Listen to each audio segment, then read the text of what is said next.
Hey folks, Kevin here. Well, it's November 12th, 2022. We'll get some snow tomorrow. We got some rain over the last 24 hours, which was really useful. And the winds have calmed down a little bit right now, so I could make this video. So this time of year, what we want to do is to protect all of the hard work that we've been doing over the last couple of years. And by that, what I'm talking about is protecting our plants. So out here in the greenhouse, you can see that we have different, gooseberries, currant plants, red currants, pink currants, black currants, hostaberries, a whole variety, and I've made videos about all of these over here and all. And one of the things we need to do when it comes winter time is, since we get sub-0 degree temperature Fahrenheit, so way below freezing here, the roots of these plants and the trees as well will freeze and die. So that defeats all the work that we've been doing.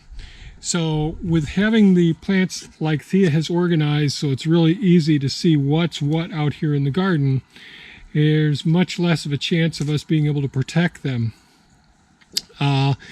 Yesterday I went out to the compost pile and I started getting some of bare root tree seedlings. So right here are some of our white oak trees, and I'll incorporate a little bit of a clip of these trees. And what I do is I take the bare roots, and here's some of the swamp oaks over here.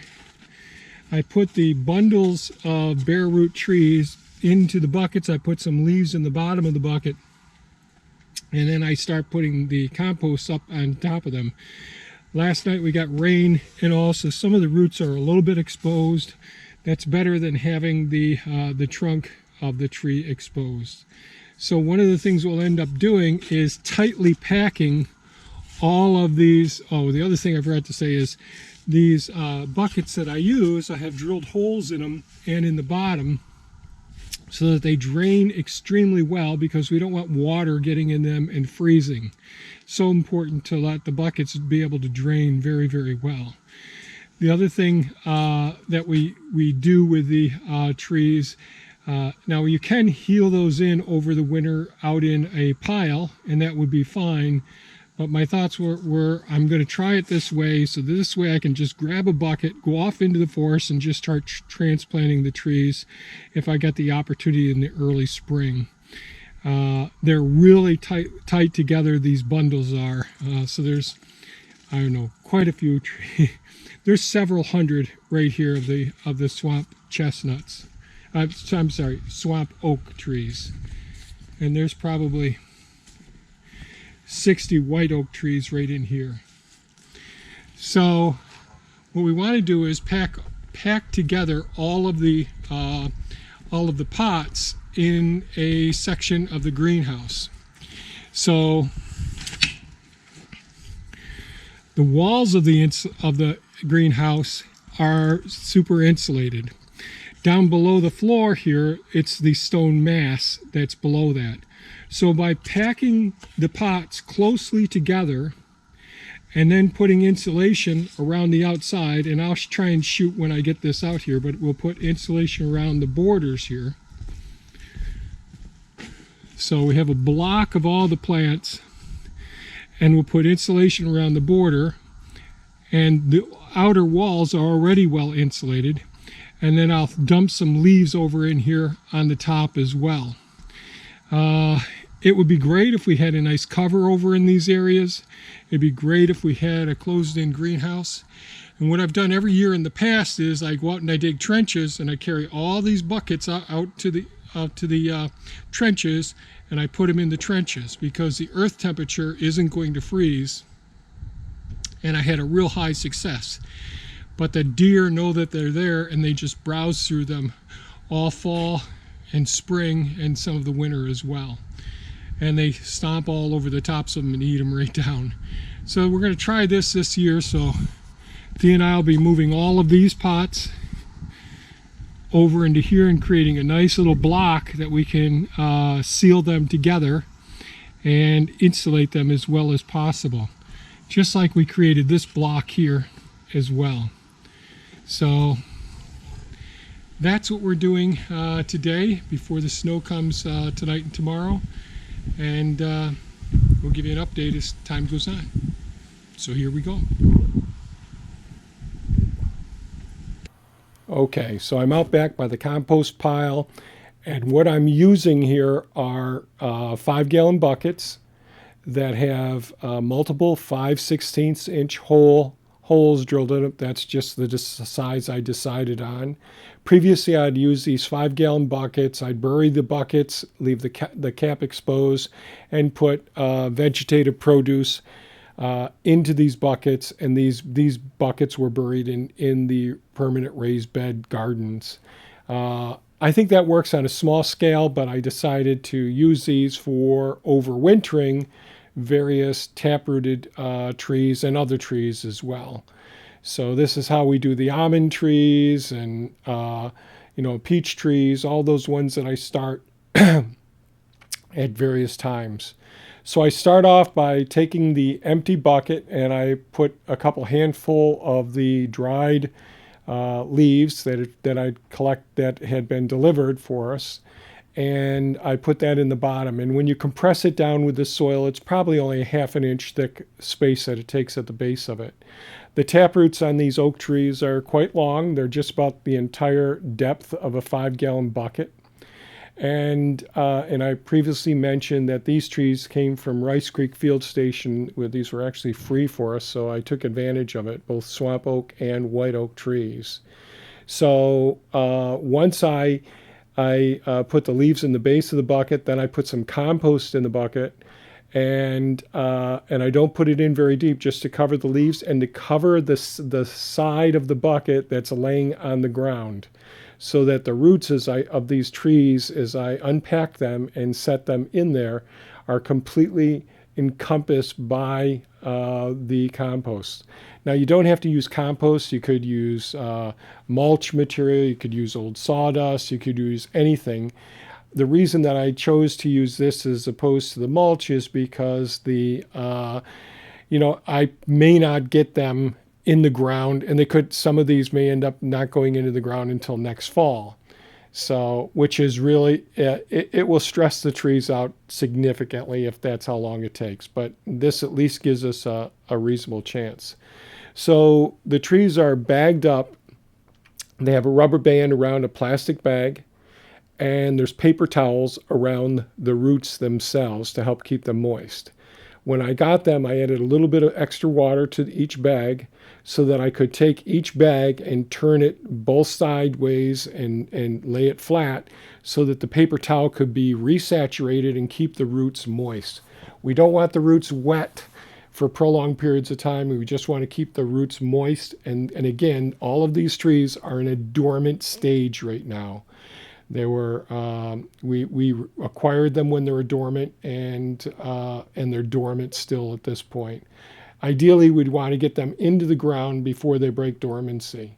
Now, after I get all the bunches in there, and they come in bunches of 10 or 12 or more, then I add compost because I want all surfaces of the roots to be completely encompassed. Even though they're jam-packed in there pretty tight, I want them all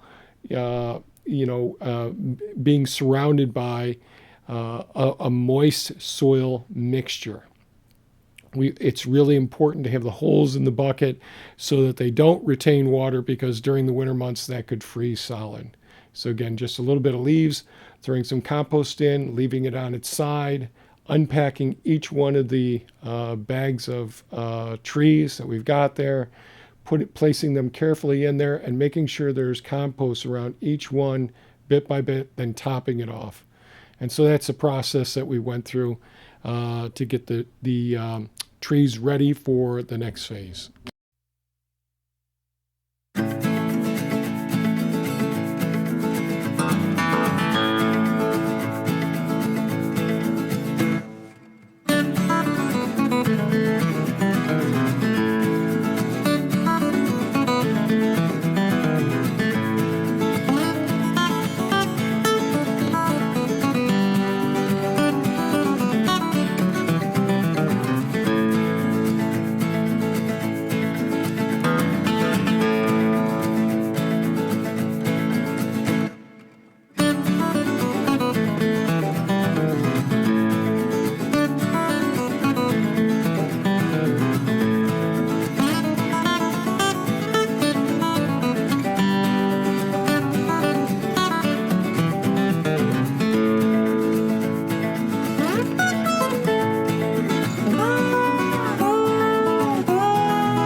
it's the next day.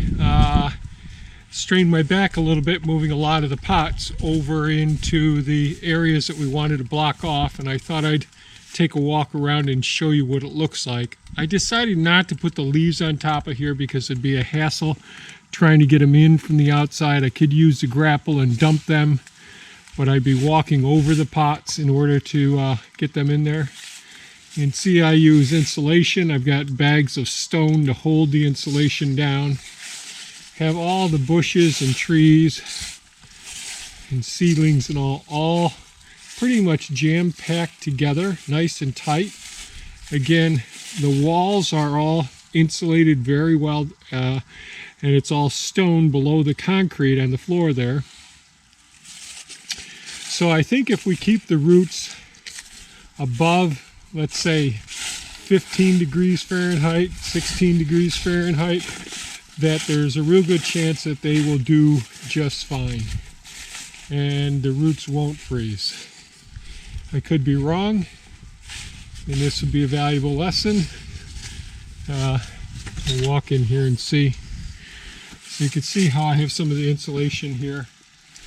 These are 2 by 4 foot, 3.5 inch thick blue dowel board insulation.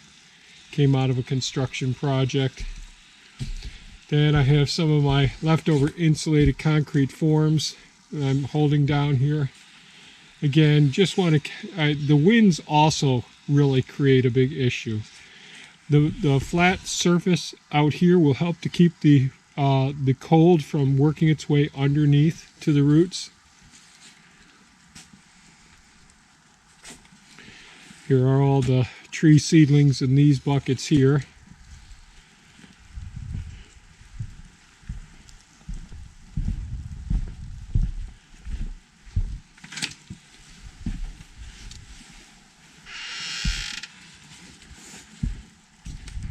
This isn't perfect because there are a few gaps in here, but hopefully if we get some accumulation of snow, that's another insulation blanket that'll be in here, and it won't be a big mess like the leaves would be.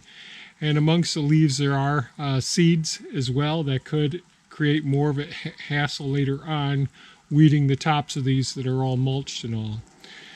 So I'm happy that we got it this far. Is it the best system? No. Will this system work for this year? It's going to have to. And we'll keep our fingers crossed that we don't have too many losses. And keep our fingers crossed that next spring we'll be pleasantly surprised. So that's about it. If you have any comments or questions, please leave them below. Really appreciate everyone's feedback. I hope everybody's staying warm. I know in the northern hemisphere here, people are really getting ready, buttoning up a lot of their crops except for down south and all. So I hope everybody's had a successful season and they're prepping for winter and all. And I'm going to get on with things around here and hope you folks stay safe and stay healthy and enjoy this beautiful week. Take care now. Bye-bye.